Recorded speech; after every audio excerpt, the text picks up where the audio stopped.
بسم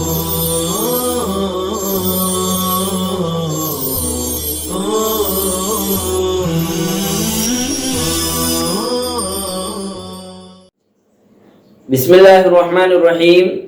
ناظرین اور سامعین، السلام علیکم ورحمۃ اللہ وبرکاتہ۔ اشاعت العلوم آن لائن میں آپ کا خیر مقدم ہے۔ ناظرین، ہم جانتے ہیں، ہمیں معلوم ہے کہ ہمارا دین اور مذہب اسلام، اور اسلام دین حق ہے، اور اللہ تعالیٰ کے حکم کے مطابق یہ پوری دنیا میں پھیل گیا اور پھیلتا ہی رہے گا۔ اگرچہ اسلام کے نہ ماننے والے جتنے چاہے سازشیں کر لے اور اسلام اور اسلامی تعلیمات پر جتنے چاہے اعتراضات اور شبہات پیدا کر لے، جیسا کہ آج بھی بہت سارے روشن خیال اور نئی سوچ رکھنے والے اور نئی سوچ کا دعویٰ کرنے والے آئے دن اسلام، مسلمان، قرآن اور پیغمبر علیہ السلام پر اعتراضات اور شبہات نکالتے رہتے ہیں۔ لیکن یہ بھی سچ اور حقیقت ہے کہ ہر دور میں ہمارے علماء کرام، اکابرین امت، اسلاف اور اہل اللہ نے باطل کا بھرپور مقابلہ کیا اور باطل کی طرف سے پیدا ہونے والے اعتراضات اور شبہات کا مدلل اور محقق جواب بھی دیا ہے۔ یہاں ہم مبارکبادی دیں گے اور شکریہ ادا کرتے ہیں ہمارے جامعہ اشاعت العلوم عکل کوہ کے مدیر تعلیمی اور تنفیذی جناب مولانا محمد حذیفہ ابن غلام محمد وستانوی کا، کہ جو اپنے مقالات و مضامین اور اپنی تالیفات و تصنیفات کے ذریعے امت مسلمہ کی بہتر سے بہتر طریقے پر رہبری اور رہنمائی کر رہے ہیں۔ خاص طور سے سوشل میڈیا کے پلیٹ فارم سے حضرت مولانا امت مسلمہ، نوجوانان اسلام اور مسلمان بچوں کی بہتر اور عمدہ طریقے سے گائیڈنگ اور رہنمائی کرتے رہتے ہیں۔ آپ کی کوششوں اور کاوشوں سے جامعہ اشاعت العلوم میں الوستانوی ٹی وی چینل اور اشاعت العلوم آن لائن درس و تدریس، یہ دو چینل چلتے ہیں، جس سے ہزاروں عوام اور خواص اور طلباء مدارس فائدہ اٹھا رہے ہیں۔ حضرت مولانا ہی کے حکم اور ایما سے آج سے اشاعت العلوم آن لائن پر تعلیم کے طور پر اور تذکیر کے طور پر ایک عنوان یومیہ پیش کیا جائے گا، اور وہ عنوان ہے اسلام اور دور حاضر کے شبہات اور مغالطے، کہ اسلام اور اسلامی تعلیمات پر دور حاضر میں کیا اعتراضات اور کیا شبہات اور کیا مغالطے پیدا کیے جا رہے ہیں اور ان کے کیا جوابات ہو سکتے ہیں۔ ہم یہ عنوان شیخ الاسلام جسٹس حضرت مولانا مفتی محمد تقی عثمانی مد ظل العالی کی کتاب اسلام اور دور حاضر کے شبہات و مغالطے، جو اس وقت ہمارے سامنے موجود ہے، اس کتاب میں حضرت شیخ الاسلام مفتی محمد تقی عثمانی کے بیانات اور خطابات سے ماخوذ افادات جمع کیے گئے ہیں، جس میں آپ نے اسلام اور اسلامی تعلیمات پر ہونے والے شبہات اور مغالطوں کا بہترین جواب دیا ہے۔ حضرت مولانا حذیفہ کے حکم سے یہ کتاب انشاءاللہ تعالی یومیہ آپ حضرات کی خدمت میں پڑھ کر سنائی جائے گی، اور پھر خلاصے کے طور پر جو بھی بات ہوگی وہ آپ حضرات تک پہنچائی جائے گی انشاءاللہ تعالی۔ دعا کرے اللہ تعالی حضرت مولانا محمد حذیفہ صاحب کی عمر میں برکت عطا فرمائے، اور آپ نے جو یہ ایک تعلیمی اور تذکیری سلسلہ شروع فرمایا ہے اس میں ہمیں کامیابی عطا فرمائے۔ تو شروع کرتے ہیں ہم آج سے یہ تعلیمی اور تذکیری سلسلہ، جو اسلام اور دور حاضر کے شبہات و مغالطے اس عنوان سے پیش کیا جا رہا ہے، اور کتاب سے سبقاً انشاءاللہ عنوان وائز اور موضوع کے تحت پڑھا جائے گا اور سنایا جائے گا۔ آج کی ہماری گفتگو ایمان و عقیدے سے متعلق شبہات اور مغالطے کے جواب پر مشتمل ہے۔ ہم شروع کرتے ہیں کہ ایمان اور عقیدے سے متعلق آج کے شبہے کا عنوان ہے، اگر انسان کی تخلیق کا مقصد صرف عبادت ہی ہے تو کیا عبادت کے لیے فرشتے کافی نہیں تھے؟ یعنی اگر انسان کی تخلیق اور پیدائش کا مقصد اور اس دنیا میں آنے کا مقصد صرف اللہ تعالیٰ کی عبادت کرنا ہے تو یہ عبادت تو پہلے سے فرشتے انجام دے رہے تھے، تو پھر اس عبادت کے لیے اور اللہ تعالیٰ کی پرستش کے لیے انسان کو پیدا کرنے کی کیا ضرورت ہے؟ یہ مغالطہ اور یہ شبہہ روشن خیال رکھنے والے اور نئی سوچ کا دعویٰ رکھنے والے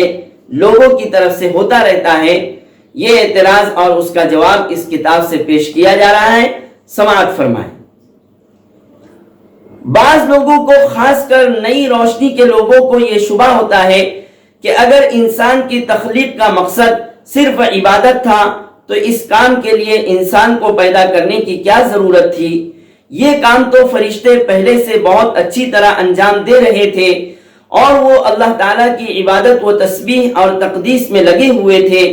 یہی وجہ ہے کہ جب اللہ تعالیٰ نے حضرت آدم علیہ السلام کو تخلیق فرمانے کا ارادہ کیا اور فرشتوں کو بتایا کہ میں اس طرح کا ایک انسان پیدا کرنے والا ہوں، تو فرشتوں نے بے ساختہ یہ کہا کہ آپ ایک ایسے انسان کو پیدا کر رہے ہیں جو زمین میں فساد مچائے گا اور خون ریزی کرے گا۔ عبادت، تسبیح و تقدیس تو ہم انجام دے رہے ہیں۔ اسی طرح آج بھی اعتراض کرنے والے یہ اعتراض کر رہے ہیں کہ اگر انسان کی تخلیق کا مقصد صرف عبادت ہوتا تو اس کے لیے انسان کو پیدا کرنے کی ضرورت نہیں تھی، یہ کام تو فرشتے پہلے ہی انجام دے رہے تھے۔ یہ اعتراض اور شبہ ہے۔ جواب اس طرح ہے کہ بے شک اللہ تعالیٰ کے فرشتے اللہ تعالیٰ کی عبادت کر رہے تھے، لیکن ان کی عبادت بالکل مختلف نوعیت کی تھی، اور انسان کے سپرد جو عبادت کی گئی وہ بالکل مختلف نوعیت کی تھی، اس لیے کہ فرشتے جو عبادت کر رہے تھے ان کے مزاج میں اس کے خلاف کرنے کا امکان ہی نہیں تھا۔ وہ اگر چاہیں کہ عبادت نہ کریں تو ان کے اندر عبادت چھوڑنے کی صلاحیت نہیں۔ اللہ تعالیٰ نے ان کے اندر سے گناہ کرنے کا امکان ہی ختم فرما دیا، اور نہ انہیں بھوک لگتی ہے، نہ ان کو پیاس لگتی ہے، اور نہ ان کے اندر شہوانی تقاضا پیدا ہوتا ہے، حتیٰ کہ ان کے دل میں گناہ کا وسوسہ بھی نہیں گزرتا۔ گناہ کی خواہش اور گناہ پر اقدام تو دور کی بات ہے۔ اس لیے اللہ تعالیٰ نے ان کی عبادت پر کوئی اجر و ثواب بھی نہیں رکھا، کیونکہ اگر فرشتے گناہ نہیں کر رہے ہیں تو اس میں ان کا کوئی کمال نہیں، اور جب کوئی کمال نہیں تو پھر جنت والا اجر و ثواب بھی مرتب نہیں ہوگا۔ مثلا ایک شخص بینائی سے محروم ہے، جس کی وجہ سے ساری عمر اس نے نہ کبھی فلم دیکھی، نہ کبھی ٹی وی دیکھا، اور نہ کبھی غیر محرم پر نگاہ ڈالی۔ بتائیے کہ ان گناہوں کے نہ کرنے میں اس کا کیا کمال ظاہر ہوا؟ اس لیے کہ اس کے اندر ان گناہوں کے کرنے کی صلاحیت ہی نہیں۔ لیکن ایک دوسرا شخص جس کی بینائی بالکل ٹھیک ہے، جو چیز چاہے دیکھ سکتا ہے، لیکن دیکھنے کی صلاحیت موجود ہونے کے باوجود جب کسی غیر محرم کی طرف دیکھنے کا تقاضا دل میں پیدا ہوتا ہے تو وہ فوراً صرف اللہ تعالیٰ کے خوف سے نگاہ نیچے کر لیتا ہے۔ اب بظاہر دونوں گناہوں سے بچ رہے ہیں، لیکن دونوں میں زمین و آسمان کا فرق ہے۔ پہلا شخص بھی گناہ سے بچ رہا ہے اور دوسرا شخص بھی گناہ سے بچ رہا ہے،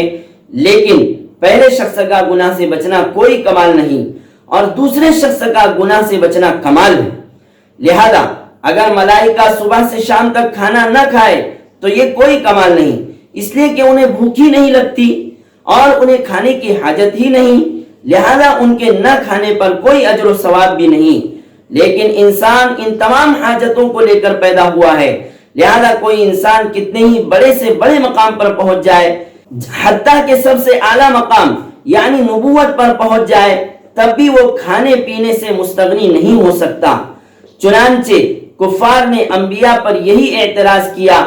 کہ ما لہذا الرسول یأکل الطعام ویمشی فی الاسواق، سورۃ الفرقان۔ یعنی یہ رسول کیسے ہیں جو کھانا بھی کھاتے ہیں اور بازاروں میں چلتے پھرتے ہیں؟ تو کھانے کا تقاضا انبیاء کے ساتھ بھی لگا ہوا ہے۔ اب اگر انسان کو بھوک لگ رہی ہے لیکن اللہ کے حکم کی وجہ سے کھانا نہیں کھا رہا ہے تو یہ کمال کی بات ہے۔ اس لیے اللہ تعالیٰ نے فرشتوں سے فرمایا کہ میں ایک ایسی مخلوق پیدا کر رہا ہوں جس کو بھوک بھی لگے گی، پیاس بھی لگے گی، اور اس کے اندر شہوانی تقاضے بھی پیدا ہوں گے، اور گناہ کرنے کے داعیے بھی ان کے اندر پیدا ہوں گے۔ لیکن جب گناہ کا داعیہ پیدا ہوگا اس وقت وہ مجھے یاد کر لے گا اور مجھے یاد کر کے اپنے نفس کو اس گناہ سے بچا لے گا۔ اس کی یہ عبادت اور گناہ سے بچنا ہمارے ہاں قدر و قیمت رکھتا ہے، اور جس کا اجر و ثواب اور بدلہ دینے کے لیے ہم نے ایسی جنت تیار کر رکھی ہے جس کی صفت عرضها السماوات والارض ہے،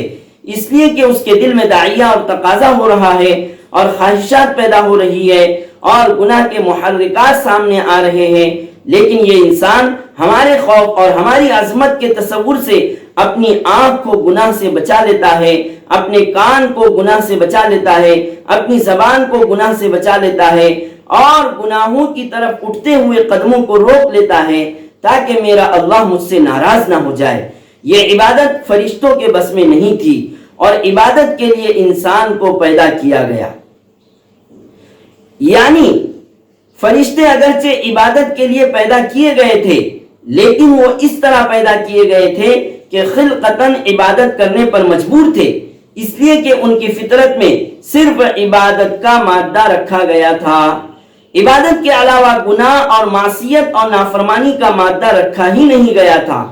لیکن حضرت انسان اس طرح پیدا کیے گئے کہ ان کے اندر نافرمانی کا مادہ بھی رکھا گیا، گناہ کا مادہ بھی رکھا گیا، اور پھر حکم دیا کہ عبادت کرو۔ اس لیے فرشتوں کے لیے عبادت کرنا آسان تھا، لیکن انسان کے اندر خواہشات ہے، جذبات ہے، محرکات ہے اور ضروریات ہے اور گناہوں کے دواعی ہے، اور پھر یہ حکم دیا گیا کہ گناہوں کے ان دواعی سے بچتے ہوئے اور ان جذبات کو کنٹرول کرتے ہوئے اور گناہوں کی خواہشات کو کچلتے ہوئے اللہ تعالیٰ کی عبادت کرو۔ انسان کو اس عبادت کے لیے اسی لیے پیدا فرمایا تاکہ یہ دیکھے کہ یہ انسان جس کے اندر ہم نے مختلف قسم کے داعیے اور خواہشات رکھی ہے، ہم نے اس کے اندر گناہوں کے جذبات اور ان کا شوق رکھا ہے، ان تمام چیزوں کے باوجود یہ انسان ہماری طرف آتا ہے اور ہمیں یاد کرتا ہے، یا یہ گناہوں کے داعیے کی طرف جاتا ہے اور ان جذبات کو اپنے اوپر غالب کر لیتا ہے۔ اس مقصد کے لیے انسان کو پیدا کیا گیا۔ تو اس طرح یہ شبہ، اعتراض اور اس کا جواب مکمل ہوا۔ خلاصہ یہ کہ اگرچہ فرشتوں کو بھی عبادت کے لیے پیدا کیا گیا اور انسان کو بھی عبادت الہی کے لیے پیدا کیا گیا، لیکن فرشتوں کی عبادت میں اور ہم انسانوں کی عبادت میں زمین و آسمان کا فرق ہے کہ فرشتوں کے اندر صرف عبادت اور اطاعت ہی کا جذبہ اور مادہ ہے، گناہ کی طاقت اور خواہشات کی طاقت اور قدرت ان کے اندر نہیں ہے، اور انسان کے اندر گناہ اور معصیت کی صفت اور فطرت بھی ہے، اور عبادت اور اطاعت کی بھی صفت اللہ تعالیٰ نے ان کے اندر، انسانوں کے اندر رکھی ہے۔ تو اب اگر گناہوں سے بچتے ہوئے، معصیات سے بچتے ہوئے، نافرمانی سے بچتے ہوئے انسان اپنے آپ کو اللہ تعالیٰ کی عبادت میں مصروف رکھتا ہے، مشغول رکھتا ہے، تو یہ عبادت بڑے کمال کا درجہ رکھتی ہے اور بڑی اہمیت رکھتی ہے، جو فرشتوں کی عبادت سے بالکل الگ اور جدا ہے۔ اسی عبادت کے لیے اللہ تعالیٰ نے ہمیں پیدا فرمایا ہے۔ اللہ تعالیٰ ہمیں اپنی عبادت پر قائم دائم رکھے اور ہمیں نافرمانیوں سے اور معصیتوں سے بچائے رکھے، ہماری حفاظت فرمائے۔ آمین۔ وما علینا الا البلاغ المبین۔